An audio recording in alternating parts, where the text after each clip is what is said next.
ایک شخص نے نا ایک بندے سے قرض مانگا. اس نے کہا مجھے قرضہ دو. وہ کہنے لگا کہ کتنا قرضہ؟ اس نے کہا 1000 دینار. دینار سونے کا ہوتا تھا، درہم چاندی کا ہوتا تھا. 1000 دینار چاہیے. اس نے کہا کوئی گواہ ہے تیرے پاس؟ غریب کا گواہ بھی کوئی نہیں بنتا. کبھی الجھ جائے نا کوئی بندہ تو کئی اپنے بھی کہہ دیتے ہیں کہ ہم اس کے قول فعل کے ذمہ دار نہیں ہیں. ایک غریب آدمی کو قرض کی ضرورت پڑ گئی، 1000 دینار چاہیے. میں کہہ چکا ہوں کہ درہم چاندی کا ہوتا تھا، دینار سونے کا. 1000 دینار لینا ہے. جس بندے سے اس نے کہا، اگرچہ وہ نیک بندہ تھا، اس نے کہا یار 1000 دینار دے دو. تو کہنے لگا کوئی گواہ ہے تیرے پاس؟ وہ کہنے لگا غریبوں کا گواہ کون ہوتا ہے؟ ہاں ایک گواہ ہے. کہا کون؟ کا میرا رب، وہ تیرے اور میرے بیچ گواہ ہے. اس نے کہا کوئی کفیل، اگر تو پیسے نہ دے سکے تو وہ بعد میں دے دے، یا تجھے کچھ ہو جائے تو وہ دے دے. اس نے کہا کفیل بھی میرا اللہ ہی ہے. میرے پاس اگر ہے تو رب کریم کا نام ہے، اگر اعتماد کر سکتا ہے تو کر لے. بندہ نیک تھا. اس نے کہا رب کے نام پہ، رب کی کفالت پہ، اللہ کو گواہ بنا کے میں تیار ہوں تجھے 1000 دینے. اس نے 1000 دینار دے دیا. وقت واپسی کا طے ہو گیا. وہ چلا گیا پیسے لے کے. اس نے پوری محنت کی کہ میں نے وقت پہ پیسے لوٹانے. پوری محنت بھی کر لی، اللہ نے مدد بھی کر دی. پیسے بھی اس تاریخ کو اسے مل گئے. بعض لوگوں کا تو لوٹانے کا دل ہی نہ ہوتا. فرمایا حدیث پاک میں کہ تو لوٹانے کا ارادہ کر، رب تیری مدد بھی فرمائے گا. لیکن یہاں بہت سارے لوگ کہتے ہیں خیر ہے، ارادہ ہی نہیں. تو پھر جس طرح کا بندے کا گمان ہو، رب بھی اسی طرح کا معاملہ فرماتا ہے. اس نے پیسے جمع بھی کر لیے اور واپس دینے کو تیار بھی ہو گیا. لیکن رستہ بحری جہاز کا تھا، کشتی کا تھا. دریا کے راستے واپس آنا تھا.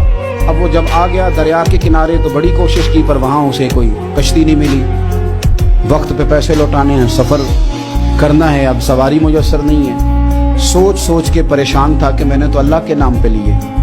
اچانک دل میں ایک تجویز آئی. اس نے ایک لکڑی لی، لکڑی کو اندر سے کھولا، 1000 دینار اس میں بھرا. بخاری پڑھ رہا ہوں. اور ساتھ ایک خط بھی لکھا کہ یار میں پیسے پہنچانا چاہتا تھا پر مجھے کوئی چیز نہیں ملی دریا کے اس پار آنے کی. اللہ کے نام پر تیری طرف روانہ کر رہا ہوں. اور یہ کہہ کہ وہ لکڑی دریا میں رکھ دی. وہ لکڑی ڈوب گئی ہے. واپس آ گیا. وہ جس نے پیسے لینے تھے وہ عین مقررہ وقت پر دریا کنارے آیا. صبح سے سرے شام تک اس نے انتظار کیا. دل ڈھلنے لگا تو دل میں خیال آ گیا کہ یار نہیں، اس نے دینے ہی نہیں، جھوٹا وعدہ کر گیا، پہنچا ہی نہیں وقت پہ. اب جب واپس لوٹنے لگا تو اچانک دریا میں ایک لکڑی تیرتی ہوئی دکھائی دی. کہنے لگا لے جاتا ہوں، شام کو روٹیاں پکانے کے کام آئے گی. ایندھن بنا کے جلا لوں گا، ہنڈیا پک جائے گی. لکڑی اٹھا کے جلانے کے لیے گھر لایا. گمان تھا کہ وہ نہیں آیا وعدہ کر کے. اللہ کو کفیل اور وکیل بنا کے اور گواہ بنا کے پھر بھی نہیں آیا. لکڑی لے کے گھر گیا. بخاری ہے. اور جب اس کو چیرا نہ کہ میں اس کی آگ جلاؤں گا، کھولا تو اندر سے 1000 دینار بھی نکل آیا، خط بھی نکل آیا. اب ذرا سمجھنا، اس کے دل میں بات کس نے ڈالی کہ تو لکڑی میں پیسے ڈال دے؟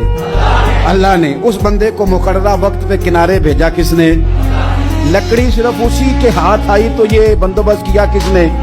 اللہ نے. گھر جا کے چیری تو پیسے بحفاظت اس تک پہنچائے کس نے؟ تو پھر ہمیں بھی توجہ اللہ کی جانب ہی کرنی چاہیے. ہمارے پہ دل کی توجہ رب کی طرف ہی ہونی چاہیے نا. ہمیں ادھر ادھر جانے کی، دیکھنے کی، بندوں پر غور کرنے کی ضرورت کیا ہے؟ وہ پیسے پہنچ گئے. یہ وہاں اپنی جگہ پہ پریشان تھا. اس نے 1000 دینار اور جمع کیا. پھر دوبارہ ایک دن دریا کنارے آیا، کشتی مل گئی. بیٹھ کے اپنے اس بھائی کے پاس آیا. کہنے لگا دیکھنا مجھ پر بدگمان نہ ہونا، پیسے اس تاریخ کو بھی جمع کر لیے تھے. دریا پہ آیا تھا پر کشتی نہیں ملی تھی. پھر میں نے نا لکڑی میں ڈال کے خط ڈال کے تیری طرف بھیج بھی دیے تھے، لیکن آج میں پھر لے کے آ گیا ہوں. وہ کہنے لگا خوش ہو جا، جس رب کو تو نے میرا اور اپنا گواہ بنایا تھا اس رب نے میرے تک پہنچا بھی دیے ہیں.